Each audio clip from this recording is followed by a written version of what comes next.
In 1974, Rick Wakeman and his band, the English Rock Ensemble, were doing a tour based on their most recent album entitled Journey to the Center of the Earth. The album takes inspiration from Jules Verne's book of that name, and the concerts were grandiose, spectacular affairs.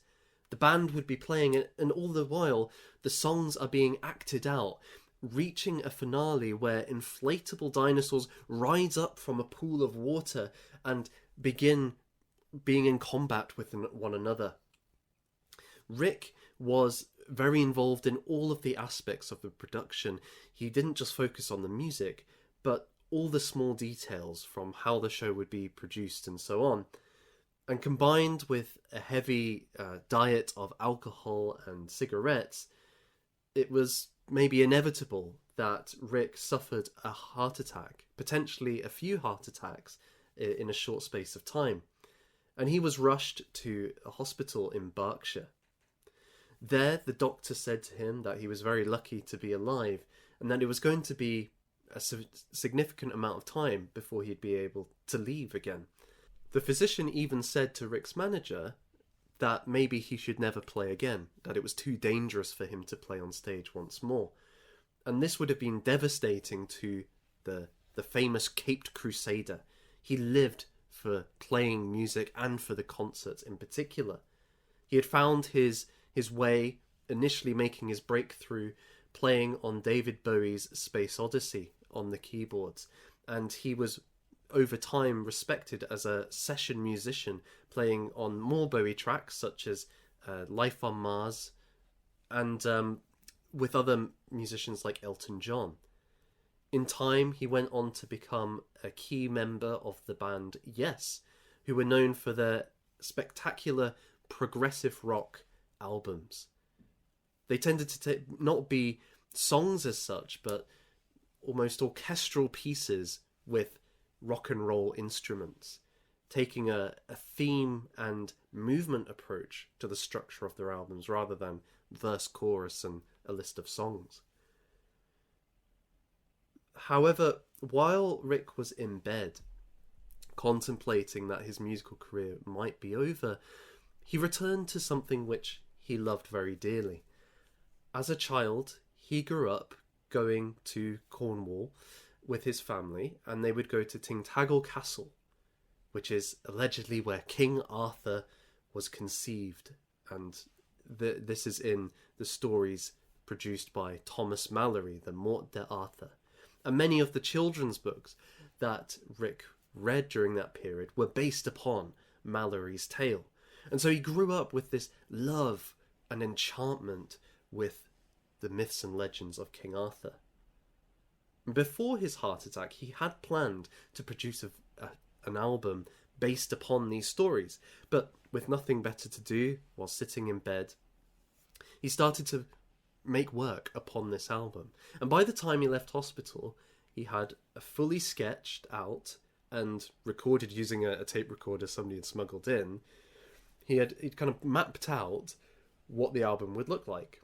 And so eventually he and his band, together with a full orchestra and 2 choirs, produced this masterpiece. The album itself we could situate within a medievalism that kind of was pervading rock during this period. There were several bands who were touching on the fantastical and medieval. We think of Led Zeppelin, and particularly their album Led Zeppelin 4, with the Battle of Evermore and Stairway to Heaven. You have Wishbone Ash in 1972 producing Argus, the second side, the B-side, heavily medieval, with songs about a king returning, throwing down the swords after battle, and so on. T-Rex and Mark Bolan dabbling in a fusion of fantasy and science fiction, while Jethro Tull, particularly in Songs from the Wood, fully embrace being medieval troubadours on the modern stage. And even bands like Yes, who Rick was a part of, their songs touched upon the symbolic, the spiritual, the mystical in fantasy lands beyond our own. This is the context in which King Arthur and the Knights of the Round Table is produced, But what's striking is it is the first treatment of Arthur within this rock and roll period. Yes, you have fantasy, yes, you have the medieval, yes, you have knights and battles, but nobody seems to touch on the story which inspires so many of the others. Perhaps this common trend that Rick's tapping into pointed to a sense that the medieval and the fantastical was a source of rich vitality, of energy and symbolic meaning, which had been lost from modern life and was absent from rock and roll. This was a chance to tap into something which was living and could re-enchant the world once more. And Rick's songs definitely take that approach. They're not just kind of verse chorus in format. Rather, they are movements. They are containing themes which convey something of the mindset or characters that are involved.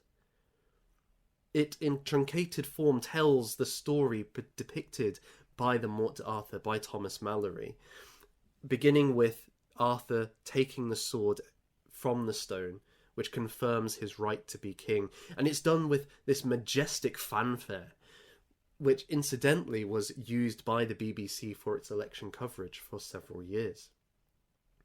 We then get a number of character studies, the first being Guinevere, and the song here is a beautiful, melancholic, but also feminine melody, I would say. A beautiful melody on the piano, with perhaps the closest to a traditional ballad within this piece. And there's that tension of, on the one hand, Guinevere is betraying King Arthur and leading to the destruction of his kingdom through her affair with Lancelot, but also recognising at the same time that there is a special quality to that love, that there is something worthy within it. And thus there is this almost sadness in the song that this is where things have got to. This is then followed by a piece which kind of supplements that, which is Lancelot versus the Black Knight. And here we have a very ferocious, fast-paced song filled with powerful energy, conveying Lancelot's duty as a knight, this constant need to fight, fight, fight, as the chorus sings. And it really, you can imagine as the organ, the electric keyboard is playing in its fast-paced solos, that this is almost battle brought into sound. Then we flip over to the B-side, starting with Merlin, the magician. And this is an interesting piece. There's no singing involved in the main section at all. And it combines three different sections. The first, a quiet, calm, peaceful almost existence, where Merlin perhaps is an old man looking over his spell book and tending to his potions. The next section is rip-roaring, it's groovy, it has weight and power. The keyboard soars off. It's like a bolt of lightning flashing. It's breaking the bounds of nature. It is Merlin, it is sorceress best.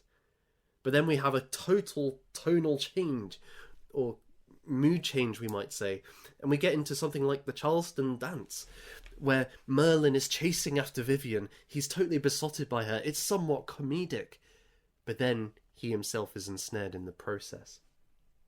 Following on quickly is the tale of Galahad withdrawing the sword outside of Camelot, thus proving he is the best knight in all the world. And finally, we have the last battle. And this brings the piece to a close. It reiterates the Arthurian music we heard at the beginning, but it is sad, it's melancholic. It tells us that the days of the knights are over, that Arthur is dead. He's been betrayed by his nephew. The Saxons have invaded. But there is still yet a note of courage, a note of hope, because we are told that while Arthur is buried, that we can find his grave. The ancients believed that he would return once more. And so the whole album isn't so much a tragedy. Again, both with the Guinevere and the last battle, though there is a question of sadness that this has come to an end, that inevitably human frailty, human weakness brings the reign of Arthur in all its glory to an end. This is part of a great story, and perhaps it is better that it was part of this story than it didn't happen at all. There is a beauty in it, and so the ending isn't so much a condemnation or lamentation, but a celebration of the whole story of King Arthur, the great and the terrible, the mighty highs and the utter lows. What's interesting about this album is that it had a life beyond its recording, that Wakeman and his band intended for it to be part of a concert, and in particular one that was spectacular, which had a strong visual dynamic. Somewhat by accident, it became a ice ballet. That during the performance there would be skaters on the ice dressed as the characters, such as Guinevere, and they would be skating around, dancing in time with the music. This wasn't meant to be the case initially, but when they discovered that the venue that they had decided to alight upon was hosting an ice skating event for several weeks, Wakeman took that as an opportunity, a challenge, by which he could bring something new to light, something even more wonderful, magical, you might say. And you could see with the ice skater, there is an elegance, a beauty, a mysteriousness that's almost ethereal and has a fairy-like quality. And so you have Rick Wakeman and his band playing on the stage, Rick, the Cape Crusader in chainmail, playing away at his several keyboards surround him, while ice skaters are acting out the story. It is something beautiful, and you can find it on YouTube. I wanted to feature Rick Wakeman's album within Arthur Day, even if briefly, as in this video, because it shows the creative possibilities with the tradition. We mainly think of it as being literary and confined to the medieval past, at best kind of reaching its climax in Thomas Malory's work in the 1400s, and that everything else since is just an imitation or a repeat of what Malory achieved. But actually, that is not the case at all. As we will have seen through Arthur Day, there are several instances of individuals utilising the tradition in the 19th century, both in the visual arts and in opera.